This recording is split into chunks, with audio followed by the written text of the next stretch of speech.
సీతారామరాజు జిల్లా ఏటపాక మండలం నందిగామ పాడు జిల్లా ప్రజా పరిషత్తు ఉన్నత పాఠశాలలో 78వ స్వాతంత్ర దినోత్సవం సందర్భంగా స్కూల్ చైర్మన్ పాలకుర్తి పద్మ జెండా ఎగురవేయడం జరిగింది.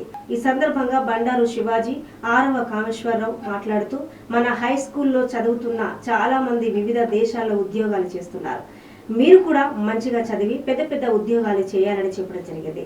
ఇక పిల్లలు మాకు ఇంగ్లీష్, మ్యాథ్స్, హిందీ మరియు హెచ్ఎం సార్ లేరని చెప్పగా బండారు శివాజీ మాట్లాడుతూ టీచర్స్ ని ఎందుకు వేయడం లేదని టీచర్స్ వెంకన్న బాబుని అడగగా ఇంకా ఎంఈఓ గారికి దరఖాస్తు ఇచ్చామని చెప్పడం జరిగింది.